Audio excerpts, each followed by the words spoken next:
right now. I only see Charles Bender's, or whatever you call that type of face, and I see Eric Roth's Big E.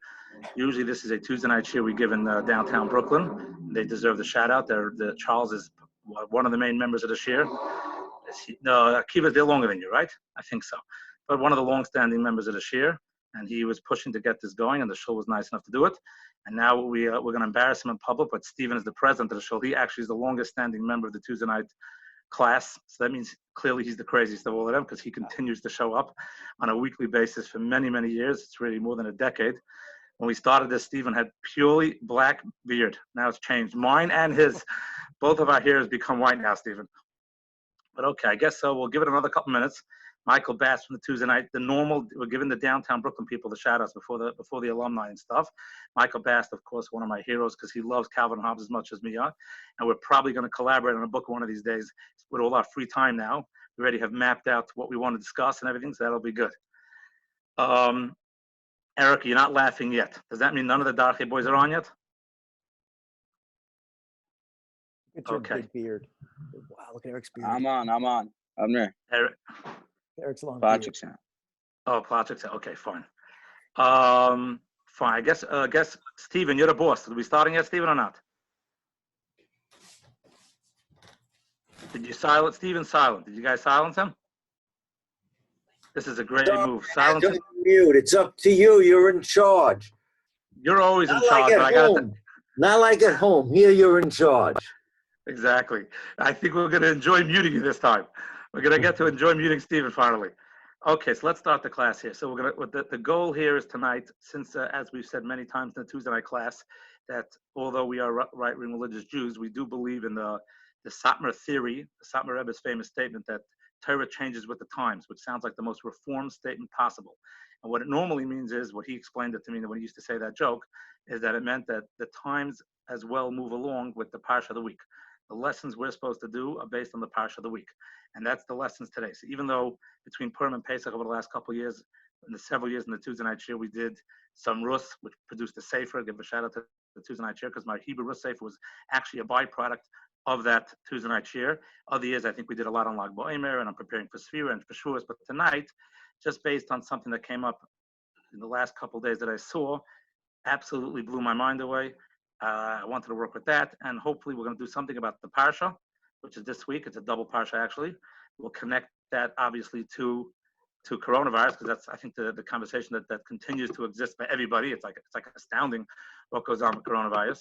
And then a little bit about, hopefully, the redemption, which hopefully you'll be able to say will happen this week. I can't say I'm that confident, just based on my pessimistic nature in general. But, Charles, I cannot look at myself in the white hair and the overweight, too much food on Pesach. Not a good view for me, I got to be honest. Not a good view. Let's get to that Brady Bunch view much faster. Okay. And it's clear I haven't taken a haircut since the coronavirus has begun. I think that should be pretty obvious now. So something we've discussed many times, just as an introduction, it's actually in the chain of thought, and one of them, the very simple thing, the concept of Tzaraas, which is the second of this week's parsha. It's Tazria Metzorah. We're going to talk to Metzorah, which is Tzaraas. There's no real English word for it. The closest is leprosy, but we don't believe in taking article words, since one of our joys on Tuesday nights is to find mistakes. So there's really no word for Tzaraas in English that's even possible. So we have like this. In order for someone to have Tzaraas, once someone has Tzaraas, there are an intricate set of details of laws that occur. He has to be sent out of the camp. He needs special sacrifices, special haircuts, special process, a very strange process. Even on the levels of Judaism, of some of the stuff we do that is strange, the metzorah process would be as well included into maybe potentially some of the strange processes we do. But the first step that you have to know is, in order to become labeled a metzorah, in order to become labeled a tzaraas, it does not happen if you have tzaraas. If you have tzaraas, not you, God forbid. If someone has tzaraas, he is not automatically labeled a metzorah. That's not the way it works. The way it works is this. The way it works is if you need a Kohen specifically to make the official declaration. Without a Kohen making the declaration, none of the process begins. That means if a grand rabbi, the greatest rabbi of the generation, is walking around and he sees on his hand this ugly wart-looking thing that he knows 100% is tzaraas, because he knows the laws. Most people, actually the set of laws to know what tzaraas is probably one or two of the most difficult topics in Judaism. Not the process afterward, but to actually look at the different warts and decide what's contamination, spiritually and what's not is beyond most people's comprehension. But let's say you have a Moshe Feinstein, who we of course assume knew everything cold on his fingertips. And Moshe Feinstein, God forbid, is walking down the street, and he sees on himself in the old days, and he sees that he himself has this wart that absolutely is a nega Tzaraas. Does not make a difference. He's not a metzorah at that point in time. In order to become a metzorah, he has to find himself a local kohen and go over to the kohen, and he has to tell the kohen, by the way, I'm a metzorah. That doesn't work as well. The kohen has to say the word, you are a metzorah, nega Tzaraas, this is contaminated. Until that moment, it doesn't work. Let's say Moshe Feinstein walks over to the average kohen, who could be a 13-year-old boy, and tells him, listen, you have to make the declaration. The guy says, I don't know what to do. I have no, to me, this is ugly. It's just an ugly wart, nothing more than that. It doesn't make a difference. As long as Rabbi Moshe tells the person he trusts him, you can say the words, this is a contamination, then it works. Rabbi Moshe himself cannot do anything. And it works as well in the reverse. Once a person is contaminated and then they want to become non-contaminated, again, they got to find a Kohen, maybe the same exact Kohen, that will be a debate, not for us tonight. They have to find the Kohen as well to now declare him uncontaminated. The guy's sitting outside the camp, he's in isolation, quarantine, or word everyone knows nowadays, and he's there for weeks, and his body is now fully recovered. No warts, no nothing. It doesn't make a difference. He's not considered a non-Tzaraas, non-nega, non-metzorah until he goes back and finds a Kohen to make the legal declaration. The legal declaration is based on a Kohen of any age. 13, you have to be 13, you have to be an adult. A 13-year-old boy who is ignorant, who knows nothing, doesn't make a difference. He counts as the person who just has to say the word contaminated, or you are now reversed not contaminated. That's the way it has to be. That's step one. Now, just as a side, we should know, I don't see anybody. Charles has blocked out all my views of people here. So I don't know who's here. Okay. It's good for Sabrina because she knew I was going to make fun of her tonight. But since I don't see her, I don't make fun of anybody. Rabbi, That's the way it works. We're here. Click the gallery view in the upper right corner of your screen. Click gallery view, and you'll see everybody. Oh, so how to change? You change? Okay, fine. I don't know about everybody, but I'm seeing more people for sure now. Okay, now, so what happens is this. So we have now just for now I see the first person that came up was Zoe. So just to be equal rights for the women here, the girls who go to Stern and God forbid they're going to want to go to Barnard. So we have an idea that we should know that the Minchas Chinuch. If you've never heard of the Minchas Chinuch by now, you can just click off of the class. It's fine. I never knew you. I never had to know you. It's fine.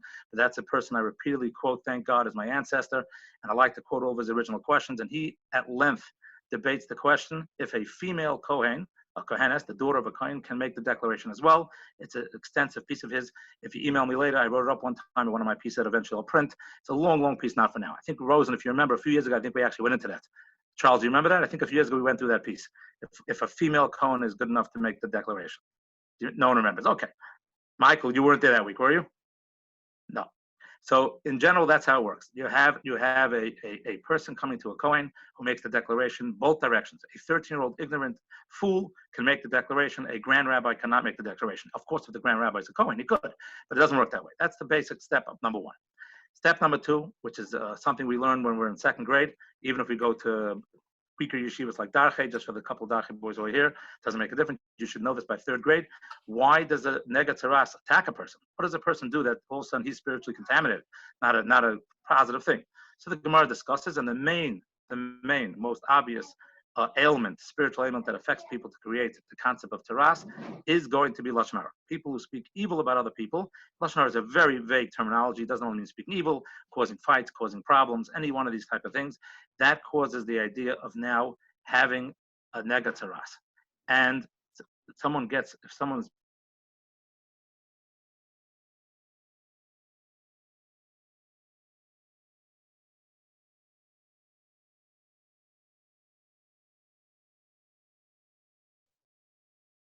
to know. He says, psychologically speaking, many books have been written by this.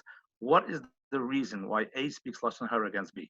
Why would one speak ill about someone else? And you have to realize, as a side point, very few people speak badly about their own children. In-laws, we've heard all of Rosen's jokes over the years. He put his mother in the bathtub the first time she came for the Shabbos. We know all of this stuff. But does someone speak negatively about their own child? Only an unusually cruel, strange person. Charles is waving his hands. You want to say something, or you think you speak ill of your kids? Ill of your kids, because they didn't go to HAFTA, they went to SAR. That's why we don't like SAR now.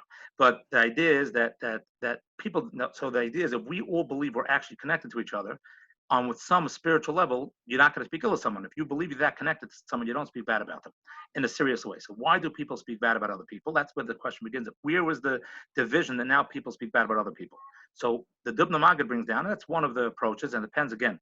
Probably everyone in this room, I'm looking at different names here on my screen. I don't see all of them here, but I know some of the people in this room are convinced they never spoke lashon hara in their life. So if all of you people never spoke lashon hara in your life, that's fine.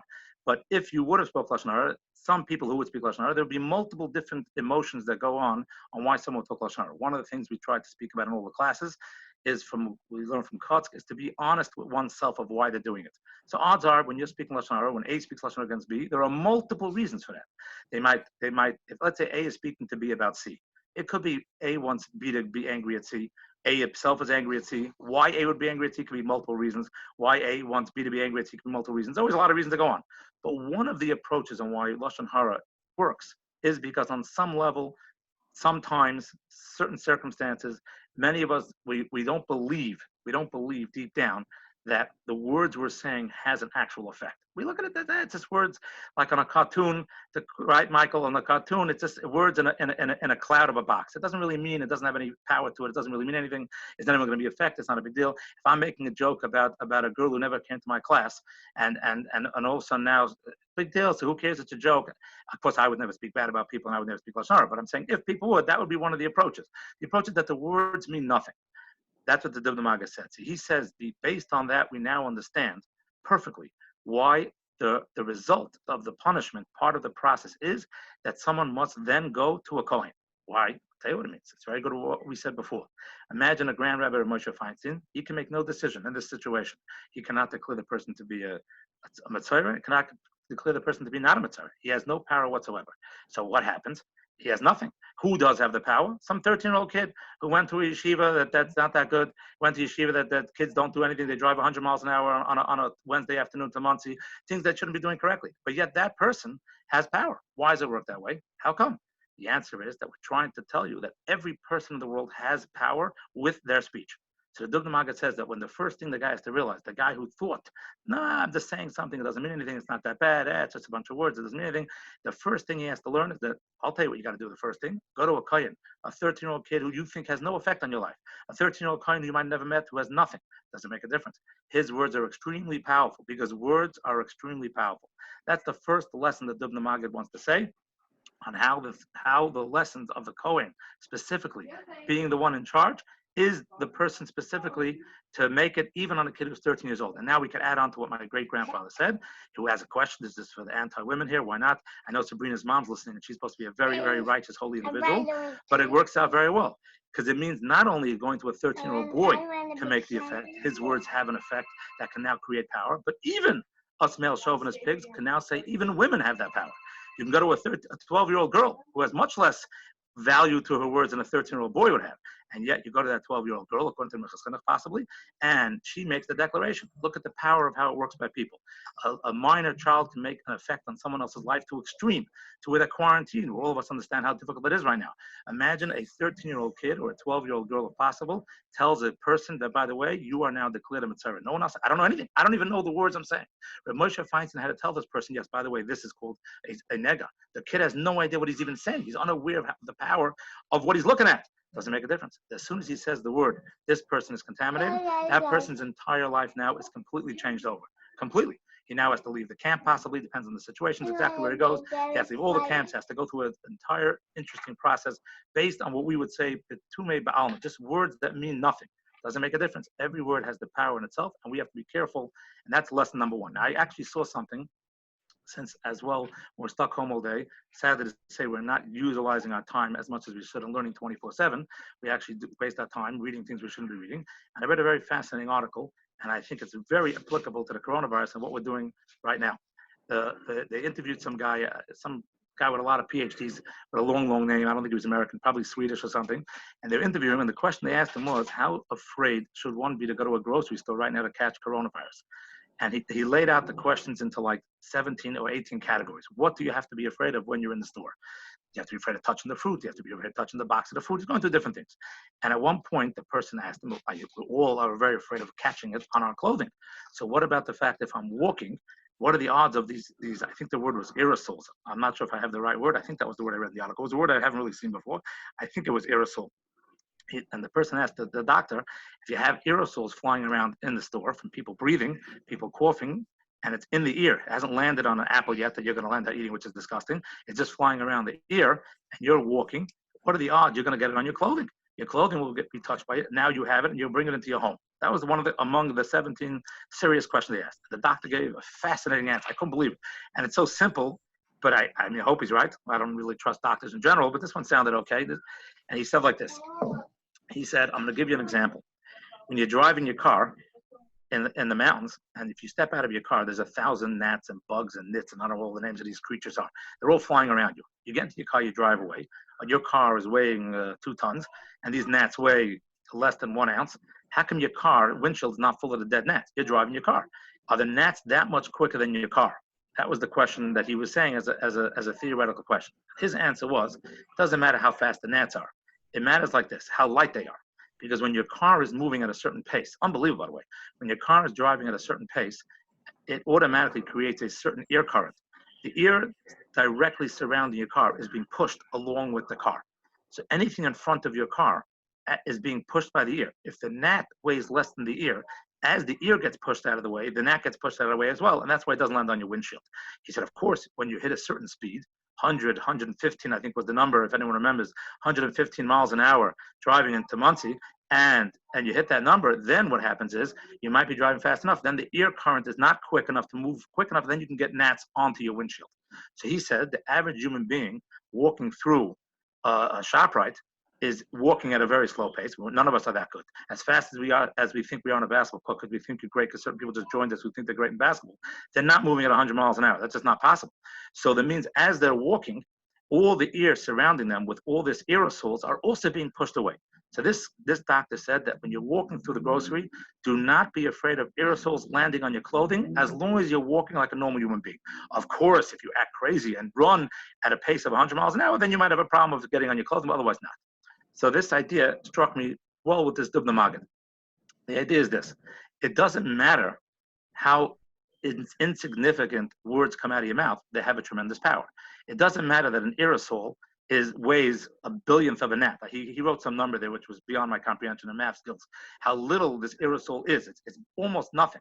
And it moves out of the way as you walk normally. But if that aerosol lands on the wrong person, God forbid, then we look around and there are 40,000 people in America who died in the last 30 days. So even though it's something that's really looks and acts and sounds and is a nothing, it's a zero, it's an aerosol, it's a microscopic nothing, doesn't make a difference. It has major power. And the first lesson we have to learn when it comes to Tzaraas and metzorah and all of this stuff is that we have to learn that every word we say has tremendous power. And that's the lesson of Tzaraas. Your words have power. How do you know they have power? Because we're going to send you out of the camp. Who's going to send you out of the camp? Some 12-year-old girl and some 13-year-old ignorant boy who knows nothing, never learned in yeshiva, tried to learn the Sefta Tamin and doesn't even know it that well. Doesn't make a difference. If he makes the declaration, because he's a Kohen, he makes the declaration, then that's it. Those words count. So the first part of this lesson, we're going to see how much it works now, is that the lesson of the metzorah is that the words are much more powerful than people naturally think. If we start realizing the value of every word we have, then hopefully we'll actually use our words more powerfully. Everyone knows right now, I think Ashi told me this a couple of years ago, we all know that Chaim Kanievsky right now, the great tzaddik of our generation, one of the great ones that we need alive every second, because every second he's alive, it's helping us all. And in the last few years, he stopped saying, bracha v'atzlacha. Someone comes to him and says, have a blessing. He does not say the word bracha v'atzlacha, you should have a blessing and success. He doesn't say it. He acronymed it. If that's even a word in English, acronymed as a verb. What he did was he now calls it Bohu, Beis Vav, Hey Vav, which is an acronym, the first 2 letters of each word. And someone asked him, why does he do it? Everything Rabbi Chaim does gets analyzed by 100,000 people. What are you not saying brachas anymore? Are you being stingy on brachas? And he said, no. He decided that to make a bracha, you don't have to actually say 2 words. You could say the acronym. As far as the blessing is concerned, it actually works. And if you look at the Rabbi Chaim Kanievsky's from, which we spoke about many times on Tuesday night class, how some of the stuff are written by a lot of OCD people, they have a whole list of now questions. They ask him, does he have to say this? Can you say mat, or do you have to say mazel tov? And all types of OCD, we're not getting into it. The point is that the reason why Rabbi Chaim Kanievsky did it is he said he values each word. Why say bracha v'atzlacha when I could say bohu? Doesn't sound to us like it's going to gain any amount of time. But the beauty of the lesson is that we have to learn, step 1, every word we say has absolute incredible power. And it doesn't matter who we are, even if we're nobodies, even if we went to loser high schools like SAR, even if we don't go to any regular places. Let's say we went to SKA or something. We don't go to normal places. It doesn't make a difference. Every word that comes out of our mouth has tremendous value. The smallest among us, if we are born a Jew, just to sound racist, it doesn't actually mean Jews only. We're going to say for Jews because we're in a Jewish class now. If you are a Jew, even if you're the lowest of the low. I've seen some low Jews. I see some names on the screen that are pretty embarrassing. It doesn't make a difference. If you're a Jew, the power you have to change the world is beyond comprehension. And you have to go with that confidence that every word you say, every action you do has a tremendous effect on the entire world. Now, I saw something before, then we're gonna open up a question, then we'll do the next part. But I saw an amazing thing yesterday. Some kid told me that it was a fake news, but today everything's fake news at the end. It depends what side of the aisle you're on. But I saw a thing that said that in Venice, since there were no boats driving through Venice in the last 4, maybe 5 weeks, which is a very short time period in the span of history, the water is turned clear again, and they're actually seeing fish. I don't know if anyone's seen this article. Very fascinating. I was enjoying reading this stuff because I'm trying to waste time and not learn. The Tzaraas has me in his grips. And instead of learning, I'm actually reading idiotic scientific articles about the water in Venice, about the ozone layer, about aerosols flying through grocery stores. So in Venice, it said that the water became extremely clear. Not yet, but they see it in the month, a massive difference. I had all these old Italian guys on saying they don't remember it being this clear since it was young. Now, there are 2 ways we can understand it. Something Joe always discussed many times. There's a physical component to the world. Yes, physically, the water is becoming clearer. Yes, physically, we can trace that back to the fact that there are none of these boats, whatever they call those boats, flying through Venice. I've never been to Venice. I can't tell you what it looks like, but none of the boats are going through. And therefore, automatically, you have now that the water is becoming clearer. But Moshe Hubner does not believe that is the real reason. The real reason it's becoming better is because right now, trapped away in quarantine, everybody is actually, on some level, not me who's reading these magazines, not learning enough Torah, but a lot of people are actually learning and being more spiritual. That's a better word, spiritual. We have someone on the computer screen right now. We're not going to call out the person who hasn't seen the chassan over a month. They're engaged, hasn't seen the chassan. Clearly, if they haven't seen the chassan, there's nothing not kosher going on. Every half their high school kid right now is 100% Shomer Negiah. It's a beautiful thing. Most guys, we're not going to go into too many details. We'll try to keep this PG because Rosen's here. But the fact is, most people who would sometimes go to the office, not of course a school like Hafner, because that's my office, would go to an office and sometimes they would, let's say, look at things on a website that they wouldn't feel so comfortable looking with the kids in the background. But now they can't do that. You know why they can't do that? Because they have no office to go to. They're stuck at home with the kids behind them, which I can give a whole rant on, except my kids are standing behind me. They're going to hear everything I'm saying. But we all know what that feeling is.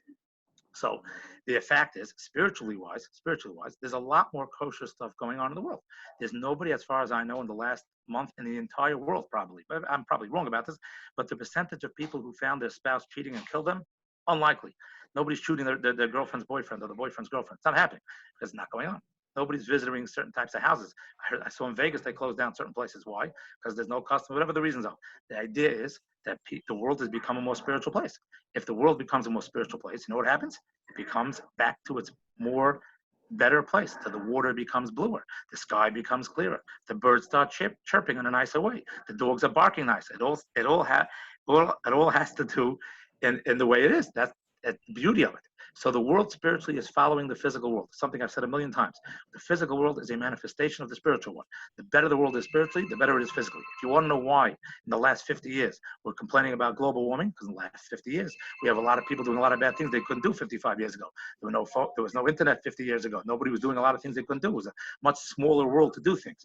As the world became industrialized, it became more polluted, not physically polluted, of course physically polluted, but it became spiritually polluted. The spiritual pollution is what affected the manifestation of a physical pollution. So now that the world is quarantined, which we want this virus to end as soon as it can and bring Mashiach, which we'll get to soon. But now that the virus has ended, now the virus has created a quarantine and people are being more spiritual automatically. People are thinking about what they want in life. People are thinking about what's important in life, which is a very good thing. Since they're worried about all these things, what happens is the world starts getting purer as well. It has nothing to do, as I've said many times, in your underarms spray is not affecting the planet. You keeping Shabbos is what affects the planet. Don't worry about your underarm spray. You could use deodorant. It's not a big deal. What you shouldn't do is violate the laws. That's what you shouldn't do. So that's step one, just to tell you the value of each word, the value of each person. We'll let Charles open up the things for a couple seconds when there's any questions, and then we'll move further into this idea, more into this, because we have much more to say about this, much more to say about this. But this is part of it, step one. You turned it off, Charles? Oh, the chat is open to anybody, and anybody can turn on the microphones whenever they want. Now, am I talking too fast, Charles? I'm always nervous when I talk. Usually the Tuesday night class, as Joel knows, is usually a give and take. Akiva's usually saying something. It usually slows me down when everyone butts in. When I'm screaming, talking straight for this amount of time, usually I get the headache, and then Rosen elbows me because he's getting a headache. So does anyone have any questions on just step one of this so far? Yeah, I have a question. Ashi, take it away. Was that Ashi? Yeah. It says that you have to bring the person at Tzaraas to Aaron or one of his sons, and then it says yes. which are one of the clans. So that might indicate could only be a male. Yeah, so there's, well, in simple explanation, many of it's a very in-depth thing. You'll probably write a book on it. People have written books on it, on when the words B'nai Yisrael or B'nai Aaron is coming to exclude women, and when the Torah in general speaks in a male gender form. Many of the Torah is written in male gender form. So the question is just, when is it male gender, because that's the generic of the Torah, and when is it male gender because it's excluding female? So even if we would be able to come out and prove that women would be allowed, and that's a very interesting question, can females be a Kohen? Could you just make a declaration? Then you'd have to say that B'nai Aaron is the generic terminology used by the Torah in many cases. It always says Daber B'nai Yisrael. Women can't run around and say, you know what, I don't have to do any mitzvahs. Abigail Lapel tried that for many years in high school, but it doesn't work that way. Just because you decided the Torah is written in male form doesn't mean female are obligated to have tznius, to be respectful. All these things still apply. But the phrase in the Torah is Daber B'nai Yisrael. But a good question, Ashi. Anyone else? Akiva usually has something at this point. Joel, go. Not at this time. Go ahead. Not at this time. Joel, take it away. That was my question. If you could show us your baby. Oh, well, he already went away. There's too many. What I would say creepoids on this thing right now, who would take pictures and do some weird things. We're gonna have to take a. There is one person on this, besides adults, but of former students, there is one person here who's seen the baby. I don't even know if the person actually remembers it, but she or he. So that I said she is actually on the. I see the name here somewhere in the thing. No face, but I see a name.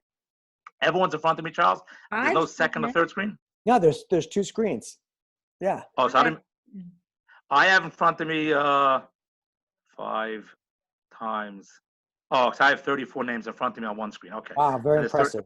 You have a better computer than I've got. I don't know. It's probably not.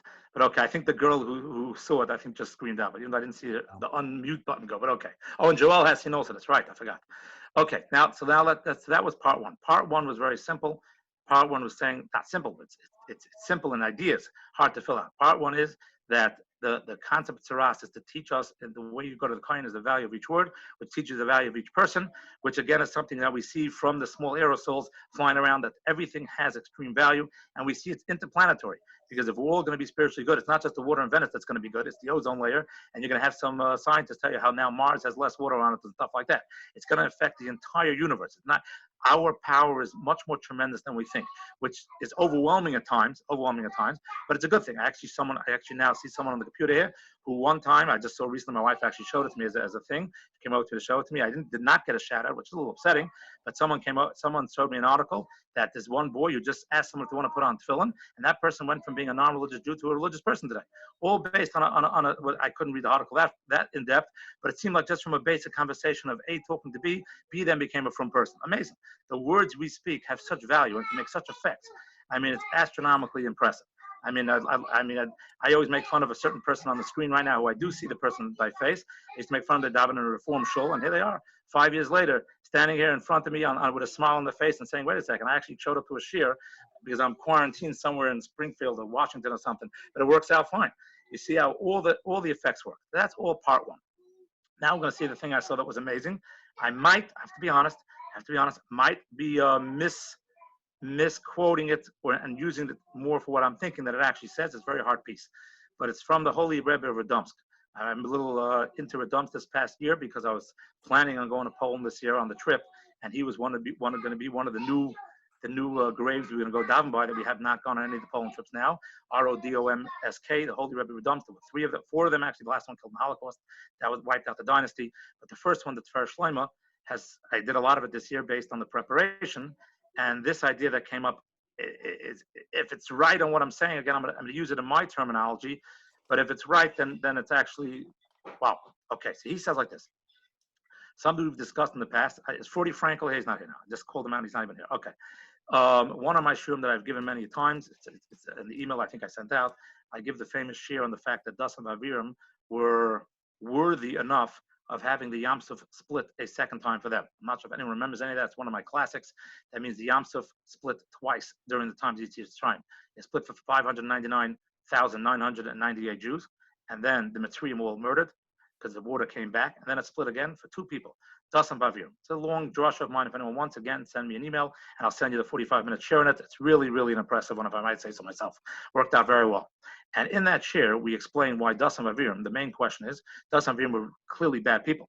So how did they make it out of the plague of darkness if 80% of the people died in the plague of darkness? You cannot assume that Dasan Aviram were better than 80% of Klai Yisrael. That's a pretty depressing thought. So how did they make it out? And there are different approaches. And the Rush from the 1300s, his approach is that it wasn't based the 80% and 20% survival, not survival, based on how good you were, how much of a Jew you were, how much you kept Shabbos, and these things. It was based on one concept. Did you give up hope on the redemption coming? If you didn't believe that you would get out of Egypt, you self-fulfilled your prophecy. You did not get out of Egypt. Doesn't matter if you davened in tefillin every day and you said karbonos and you said enkel akenu. It doesn't make a difference. Kataris doesn't make a difference. If you did not have hope that you would get out, you did not get out. If you did have hope, then you would get out. Dasan Aviram were clearly very, very evil people, very bad people, but they had one advantage going. They never gave up hope. And this never gave up hope was their green card out of Egypt and their green card to have the Yam Suf split a second time. I would like to give a shout out to Rosen here because I've stolen this line from Rosen. Rosen, I must have told you this idea of Dasan Aviram 15, 17 years ago. And I told you at the time that according to some Midrashim, when the Geula will happen, hopefully not speedily in our days, that the same percentage is going to happen again. And we said that it's either going to be, Rashi says 1 out of 5 died. Well, 1 out of 5 survived, 4 out of 5 died. And the Medrash says the word chamushim doesn't mean 1 out of 5. It means 1 out of 50 survived or 1 out of 500. And then it seemed to be, some Midrashim seem to say that as well, in this time, when Klai Yisrael happens again, it might be, God forbid, the same percentage. Either 1 out of 5, which is great, 1 out of 50 or 1 out of 500 will survive to see the Messianic revelation. And this is said to Rosen about 17 to 18 years ago. I remember this. I think Andrew was sitting next to you. And at the time, I was giving this over, and there was a lot of frowns in the room. Nobody wants to hear that you have to be confident enough to be top 20%. Certainly, you don't want to hear you have to be top 1 out of 50 and not 1 out of 500. Nobody, no matter how good you think you are in basketball and how smart and good looking you think you are, it doesn't make a difference. You cannot be dumb enough to believe you're from the top 1 out of every 500 Jews, 1 out of 50, and probably not 1 out of 20. And at the time, I said it. And Steve Rosen, the Presidente, El Presidente, had a great line to me that Stephen, I'm publicly admitting, I've stolen probably since then 200 times. I always say someone said it. I make it sound like it was me saying it to myself, but really it was you saying it to me. I don't know if you remember it, but the line was very good. You turned to me and you said, Rabbi Hubner, you're in trouble and I'm not in trouble. And I said, wow, just because you're the president of Bnei Avram doesn't make you think you're from the top 20% and I'm not. That's not fair to say. And your answer was at the time, very smartly, I have to agree, very smart. You said like this. It really depends on who you count as a Jew. You said, Rabbi, you're a little right-wingish, and you don't count so many people as a Jews. You have a very limited pool to choose from. And that limited pool you choose from, you might not make the top 20%. You said, me? I count all my old buddies, all my friends, anyone who thinks they're a Jew. It doesn't matter if their mother's a Jew, their father's a Jew, their grandfather's a Jew. It's good enough. So to me, my pool is huge. So I'm confident I will be in the top 20% of that pool. Stephen, do you ever remember saying that line to me? No. Erica, do you remember me saying that line in school at all? Ashi, do you remember me saying that in school, that line? I remember. It's something you would say. It's something you would say. I remember. I know, and you point to a specific person. And okay, so I'm telling you, Ashi, I don't know where he is on your screen. That was Stephen Rosen's line to me many years ago, 15 plus years ago. But there is a concept that when Mashiach comes, there will be the same numbers. It's not so, but that's not the point I want to focus on. What I want to focus on is that there were reasons on why the Jews merited getting out of Egypt. So Rabbi, the famous ones. Yes, who's talking? Can I make a hara on the line? Yeah, I don't know. Oh, Elliot Fuchs is talking. I see the yellow. Go. So one of my Rebbeim said that what's it mean that b'derech pnimis that 1/5 left of Mitzrayim? That there's 5 parts of every Jewish soul. There's one chelik alikavimo, which is unsulliable, and so there was that 1/5 of each Jewish soul that left. It was really all of Klal Yisrael. So what's the Very nice. behind your friend's line, or your colleague, the president, El Presidente? What's the Torah? The Torah is that every single Jew has that chelik. Every single Jew has that chelik, and every single one of us then ayidei that what is it, yichid, I think, gets to be go with the gula. All of us are getting. Every one of us has 20% that's getting out. I like it. It's very positive. Sounds like Eish Kodesh Chabad Torah, but we'll take it. Sounds good. I like it. It's a positive thing. Why not? Let's speak positive these days. I'm really, I'm a little nervous on what the world's happening, so we will take the positive thing. There is one person who joined the screen late, whose last letter of his first name, so that if look ends with an N on the screen at least. I don't know if 20% of them is good. He knows what I'm talking about. Now, the idea is this. So you needed certain attributes in order to get out of Egypt, which we might say will be get out of the exile today. So the famous ones that we always say is they didn't change their language, they didn't change their clothing, they didn't change what was the last one? They didn't change language, and now I got to do it in Hebrew. Bushin l'shainim and what? Names. Names, right? Excellent. So they didn't change Erber, good one. So they didn't change the names, the language. Now it does not say that in the Medrash. The Medrash adds on a couple details. The Medrash says also, which we're going to discuss tonight, that there was no lashon hara among them. That's what it says. When there's no lashon hara among the Jews, they weren't snitches. Therefore, since they were not snitches, they were able to get out. If you go back to that share what I just mentioned, that explains why Dasan Aviram left Egypt but did not leave with the Jews. I mean, since they had hope, they had a right to have the sea split. But since they were snitches, they couldn't leave with the 599, 998 snitches. That's, again, we'll get back to that share a different time every once. I have a link to that because I gave it on the Thursday night share. And that's really works. Dasan Aviram were allowed to leave, but they were not allowed to leave with everybody else because they didn't have this idea. Now, the Tzaraas Shlomo, if I'm correct, what I'm reading, which is unbelievable, or at least if the Tzaraas Shlomo is not, if I'm misquoting him, then I'm just quoting my own name right now. A very wild idea. Tzaraas Shlomo says, let's go back to the basic history. Shmois, right in the beginning of Shmois. Moshe Rabbeinu was raised in the palace. He's a superstar. He's a prince. Everything's going well for him. Then what happens is he leaves his house, maybe for the first time. He goes outside and he sees the Egyptian person beating up on a Jewish person. And his reaction, he has Rahmanas towards a Jew, and he lands on killing the Egyptian person. That's day one. He goes back home, comes back in day two. I'm dying to ask some of these darkies if they know basic Chumash right now, but we're not going to embarrass them in public, not tonight. Day two, he comes back and he sees two Jews hitting each other. He says, why are you guys hitting each other? Yeah, okay. He's saying, why are two Jews hitting each other? So they say, oh, you're gonna kill us like you killed the Egyptian? And Moshe Rabbeinu says, now I understand everything. What does it mean, now I understand everything? It means that the Jews, on some level, deserved to be in the exile because there were snitches among them. And what happens now? Moshe Rabbeinu runs away because these are all open sukkim. It says Pari now went after him. He was a fugitive from the government, and he ran away. He ran away, and therefore he came back. If you're going to go, there's different midrashim. If you say that Moshe Rabbeinu was 13 years old when he left his house, which is very, very, a lot of people rule that way. There's different numbers, but that's an easy one. And he only returned later to take the Jews at 80 years old. So basic math, Habatal, basic math. What is 80 minus 13? We don't want to embarrass these darky kids who are taking regions. It's too embarrassing. 67. So he has 67-year gap in between. There's a 67-year gap where Moshe Rabbeinu ran away and then he came back. And the Tzaraas Shlomo seems to stress, this is frightening. Tzaraas Shlomo seems to stress that why did he run away? All because of the concept of two Jews snitching, which means two Jews out of 600,000 Jews were snitches. That's not fair. 599, 998 suffered because two Jews snitched. How much did they suffer? Astoundingly, they suffered for 67 more years. If you remember what we discussed in many of the classes, these were not 67 years in quarantine with internet, watching things you shouldn't be watching, catching up on ESPN, which everyone's sending me text about. Not about it. It's 67 hard, destructive years. How does that work out that way?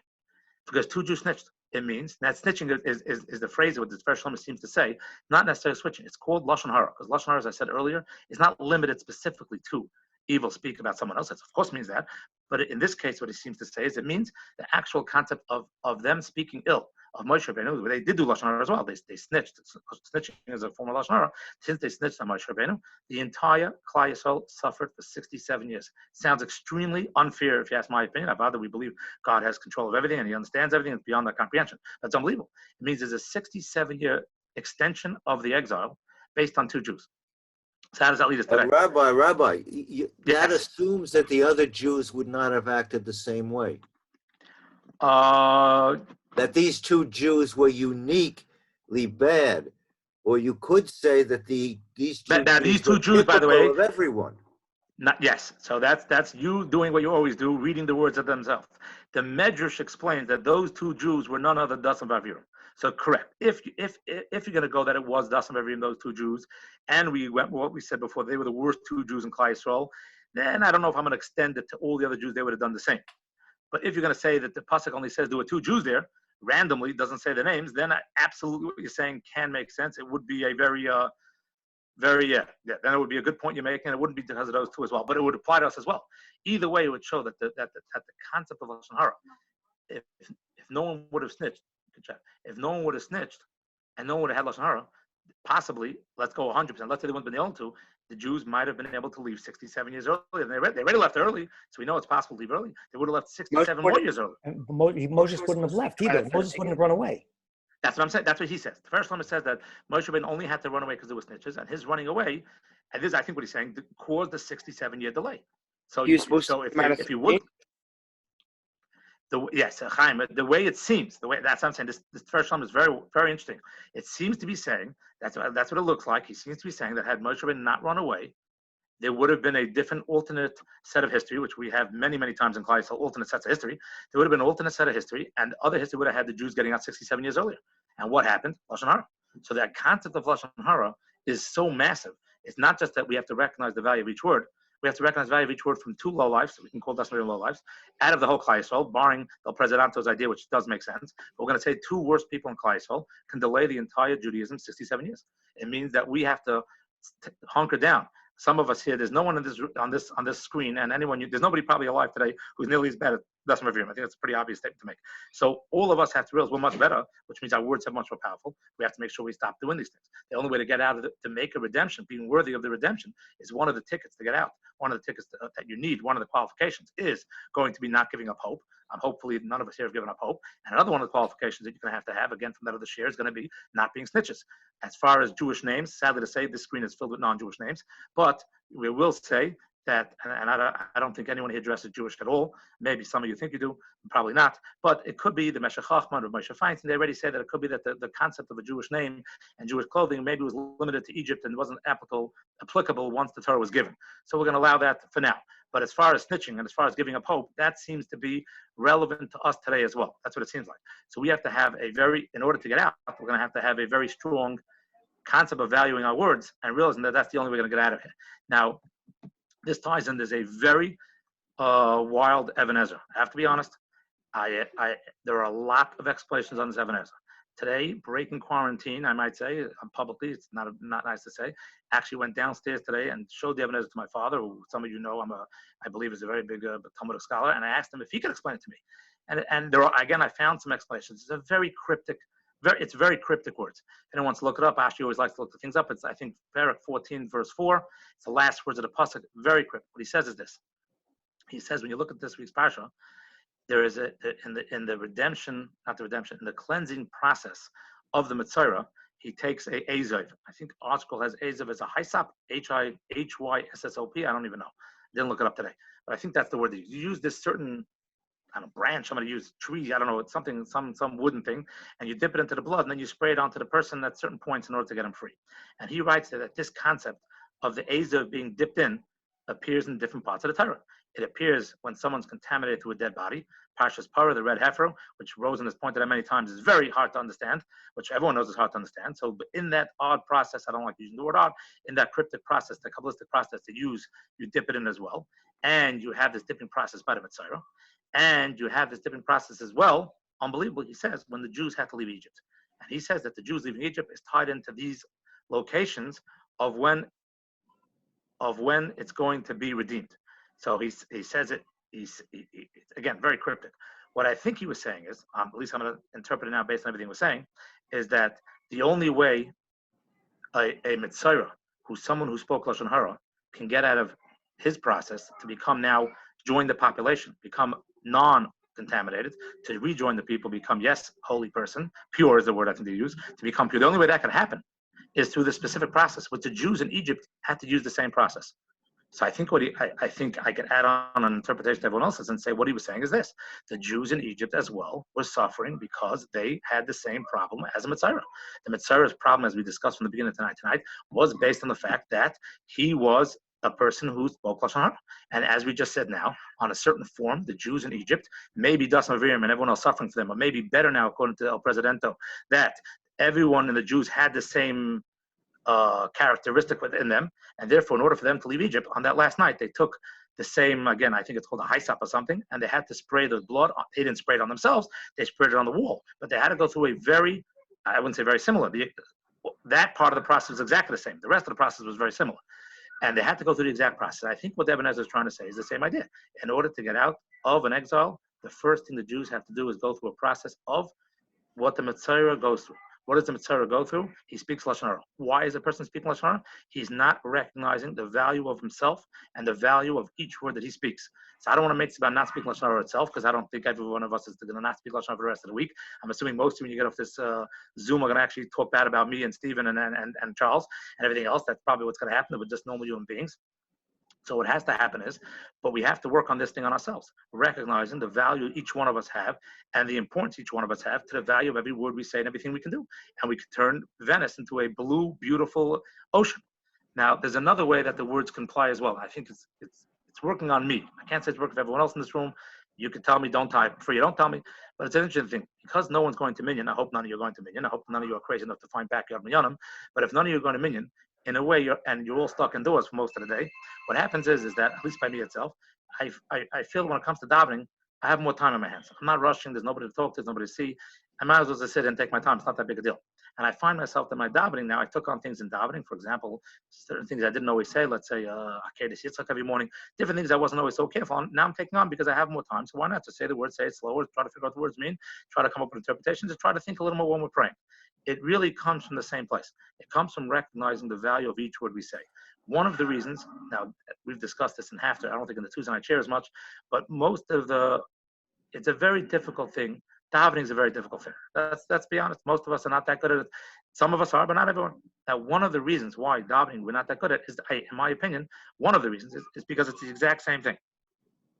The exact same thing is that we don't really value what we're saying has that effect and will be answered. We don't fully grasp that God's in front of us. We don't fully grasp that the words we say will have a total effect. We're not really doing it. Even when we're davening God because someone knows someone else is not doing well and they're praying with fervor because someone's sick off of it. Yes, but in the back of their mind, they're not fully believing that they have this power. And it comes from the same negative personal opinion that we all have. It's the same when we talk lashon because we don't realize the value of our words. We have to work on realizing the power that we all have. Not as simple as that. We have to all read the article in the I don't know where the article was. Was it the Ami magazine? I don't remember what it was called. You have to read the article how just saying hello to someone and asking them to put on tefillin can change someone's life for 40 years. It's unbelievable. It's incredible. It's astounding. As I always say, I didn't even know Edelstein until we got to Poland, and now, thank God, she's one of the regular members. She's flipped her lid. She's actually showing up to Tuesday night classes in person and in Zoom. But that's what happens. The effect that people have on each other is much larger than we are fully aware of. And we have to recognize that our words, forget about affecting someone else, affecting ourselves, right? So someone here on the screen sent me a speech that they were going to give, and I said what the Chofetz Chaim's famous line is: it's not about you affecting others. It's when you perfect yourself, then you can affect and perfect others. It doesn't go the other way. You don't go outwardly then inwardly. Don't try to change other people. Change yourself, and automatically you'll change other people, right? So as I've said to many of the high school students, when I was in 11th grade, when I had some of them, not that I'm a grand rabbi today. We all know I don't call myself rabbi. It's maybe Tuesday night you might not know that, but certainly the high school kids know I don't call myself rabbi. I did not think I would be giving classes this many years later. I was thinking about becoming an architect at one point, reading Ayn Rand's nonsense, or I thought I'd become a lawyer because my brother went to Columbia Law School. I had different ideas over the different years. Astronaut, stupidity. I never thought of an astronaut, I'll be honest. Clearly, one point, some of the boys who have seen the video know that I definitely had a shot at the CFL. I wouldn't say the NFL, but the CFL. Someone just put it down now. Absolutely. So the idea is to know but things have an effect, and life goes on, and life takes its own course with God's managing your life. But the point is, we do have to have a self-value on our words, and our words means both speaking negatively about someone and positively about the power we have for davening. That's a crucial detail. If all of us would understand the power of our words, which would mean we understand the power of the aerosol that's floating around the earth that literally is nothing but can kill 40,000 people, we have to understand our power of tefillah is 1,000 times bigger. Every one of us is a thousand's an insult, a trillion, a gazillion times bigger than a stupid piece of aerosol. But we have to use our words to earn that. It has to be done that way. It has to be worked on. And it doesn't happen in 1 second. And if it's done wrongly, of course, it creates arrogance, it could create OCD. I understand that. It has to be done in a normal, healthy way. But we have to first recognize that we do have a power of tefillah. On some level, many of the rabbis are saying that God did not want us in the shoals. Possibly, very possibly, and even if that is true, there clearly could be a thousand reasons on why God wouldn't want us into a shul. But in the positive way, sometimes I'm being positive. Rosen, I mean, you're not used to my positivity here, but being stuck indoors all day, I'm getting nervous for Klal Yisrael. The positivity is that we're in our own home, we have time to daven, and we have to realize that the power of my tefillah alone, without the minyan, is worth a lot, has a lot of power. And we have to work on that. And therefore, when we start realizing the power of our tefillah, we'll start with the power of our words negatively, and hopefully with that, we will be less snitches, more tefillah, and hopefully with all of that, we can actually greet Mashiach from Harry Bimenu. Amen. That is most of the classes. More off topic a little bit. Stephen, normally when everyone's talking, it goes off topic, but when everyone's not talking, it stays more on topic. I don't know if that's better or worse, by the way. I can't figure that one out. So Charles, open it up for everyone because I can't believe nobody has any questions here. It's open. Very hard to believe that. I just want to say, Rabbi, Who's that? Stephen. Okay, yeah. I was very impressed with the connection between the three with the high stops. Very strange. Which I never connected before, but it makes sense because all of them relate to change of status. You change your status from being impure to pure, or in Egypt from being a slave to a free person. Very nice. And Very nice. by combining it, by showing that they were all connected in a way, it increases the importance of the ones that are no longer relevant today. Right. Excellent. Excellent.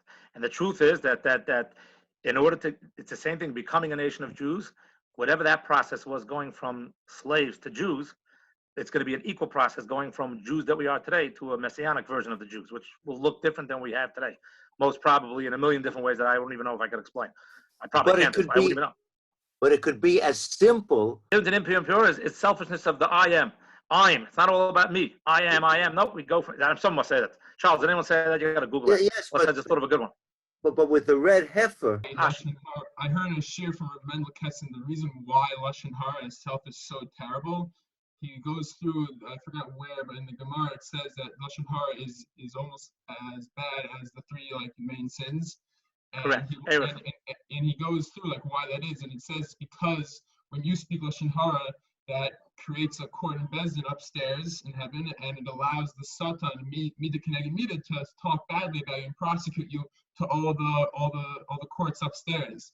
And he points out that there are two different times in history in Eretz Yisrael where first was under Shaul, where I believe that they were doing a lot of sins and everything, and they were speaking lashon hara, and they lost tons of battles. They were doing tons of tremendous Torah learning. They spoke lashon hara, they lost tons of battles. But I forgot where the other king was later in history, and they did tons of sins. They were doing a Avodah Zarah and everything, but they didn't speak lashon hara, and they didn't lose a single battle. Right. So again, that the idea of lashon hara is bad is undeniable. We're picking one aspect of it, that the reason why people are not careful about it is the lack of self-worth, of understanding the value of each word they say. But there are many approaches to why people do it. Again, it's different psychologies, and all of them are probably true. As you said 1,000 times, every time we do something, let's say you have a kid who's mouthing off because he thinks he's good in sports, when he's really not that good, he's too short, too slow. Let's say you have a guy like that. I don't we know anyone like that, right? So what happens is this. Why is he mouthing off? There could be multiple reasons. One is he could realize that he can't take on greatness from the old days, and therefore he has to compensate with mouth, with words. Sometimes he just might think he's better, and it comes from an arrogance. Sometimes he might be misunderstanding himself. It's like everything someone does has multiple reasons. There's never one reason for it. Now, if you could understand your reasons, you're ahead of the game according to the games of cuts. But most of us don't have that self-awareness. Don't have it. We think we're being cool and cute when people look at us saying, "Wow, that guy's young and immature. I would never go out with such a person." Okay, someone's got to say something. I got to see. I said I'd give a shout out to Ben Zaken. Are they even still here anymore? I don't even see anymore now. They clicked out. Okay, at least I can tell them. Rabbi, it's Max. Yeah, who's that? Can you hear me? Can you hear me, Max? I don't see you yellow, but yes, of course I hear you. I don't see you. Is I don't Johnny see your here? Because I know, Johnny my was here. Not, I wanted to make sure Johnny was attending because he told me he would be here, and you know how he is. He likes to. Rabbi, I'm right here. Don't worry. A little connection. All right. This will be great. So you were saying on Dasan Aviram how the whole Jewish people, whole Klal Yisrael, got punished for just two people, and it reminds me of when Hashem gave us the Torah, and He said to us that we're all one soul, meaning that when one person messes up, we all mess up. When one does good, we all do good. Just a cute little thought. Very nice. Very nice. And the truth is, as we always say, if someone trips and hurts their hand, let's say, right, and now let's say the finger's not good, so they can't shoot the same way anymore. They don't punch their finger. Why? Because the finger's part of themselves. They realize that. So if we're all connected on some level, then you should look at them like your own children and never speak ill of anybody. Absolutely. If we could feel that connection, we don't feel that connection for many reasons, but we should feel that connection. The grand rabbis do. I told you the story. I'm going to say it again, Stephen. I must have said it, Eric, I must have said it in class a few times. I once had I grew up with some grand rabbis in my neighborhood, and as I've said before, just as a thing, as a solemn moment, Kensington is a very old neighborhood of a lot of Holocaust survivors, and clearly we've been very, very, very affected by the virus that's going around. It's frightening. It's scary how many people in Kensington are really losing the battle to the virus here. But when I grew up, Rav Pam lived down my block, among other great rabbis. I remember I was once by his house, and I brought a friend of mine in to speak to him about something serious. a good friend of mine. And I came into him, and I started saying, because my friend was shy, and I started talking to him. Pam said, no, let the guy say the story himself. So it made sense. I turned to the guy. The guy was shy, but I said, okay, say it. So the friend was uncomfortable, but he started saying over the story. He was going through something. I'm serious. He was about 6 minutes in, probably less. I probably felt like longer because in front of a grand rabbi, time slowed down. And Pam had tears coming down his eyes. I remember I was like, well, is Rabbi feeling okay? Is everything okay? He goes, yeah, the story is so upsetting. And I'm thinking to myself, here I am. I'm friends with this guy for many years. Friends, you can put quotations around it now. I thought I was friends with this guy for many years. I knew what he's going through. I don't think I shed one tear. Gotta be honest. It's tragically. I don't think I said one tear. But Pam met the guy 3 minutes earlier, 8 minutes earlier, and he's already crying over the guy's event. There was a certain connection that grand rabbis have toward each other that they really, really empathize and feel a total connection with every single Jew, right wing, left wing. It's a very impressive thing that even if sometimes rabbis come off sounding very right wing and very religious, and they seem like they're screaming against left wing guys, when they meet them one-on-one, it's not personal. They love them. It's an astounding thing. And us, who we hang out with people all day. There's no actual real love sometimes, sadly to say. But Johnny's right. When you get that feeling of everyone being interconnected, then absolutely. Then one person speaking lashon means we're all speaking lashon hara. Not your mouth talking lashon hara, and not your leg. Imagine a guy tells God, "Why am I being punished by being sent out of the camp? Only my mouth should be sent out of the camp. Only my mouth spoke lashon hara." That's silly, right? Obviously, the whole body has to leave the camp. That's a good point, Johnny. The whole body means because everyone's interconnected. Everyone's connected to each other at all. Anything else? Let's hear something. Goldberg, say something. You look a lot different now. When you're this big, you don't look the same. Okay, good. Haven't seen you in the longest time. Yeah, great to see you. Today was Yom HaShoah Day. We said we make an announcement. Do you remember anything from that trip? Yeah, I remember when we landed. What part of that? On Shabbos, that whole thing. Oh, you meant that was the way back RU. already. I know. I meant when we were there itself. Not no, yeah. Of course, I remember. Yeah. It's very. To me, it's beautiful to see a lot of. It's not faces and all of them. A lot of them are just. I saw Shelby and her brother for about 12 seconds there, but it's really nice to see everyone. I'm glad everyone's coming out here. Rosen and Charles, and there was Erica. Is Eric still here? I'm not sure he's still here. I see Akiva.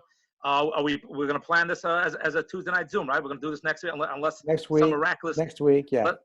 Unless some miraculous cure comes, and we're back in the shul itself. This is better. This is better. I may stay on Zoom. Can you stay on Zoom even if we're back in shul next week? Ah. You got to speak to El Presidente. He's the boss. All right, Presidente. He's improving and davening and taking everything we're saying very seriously. Very seriously. Even in writing, the words are serious. When you write nonsense, it counts as well. Thank you, Rabbi.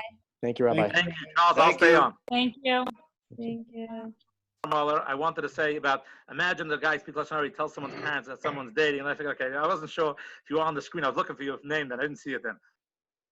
But yes, I violated lashon hara on you one time. I apologize. Yeah. I apologize.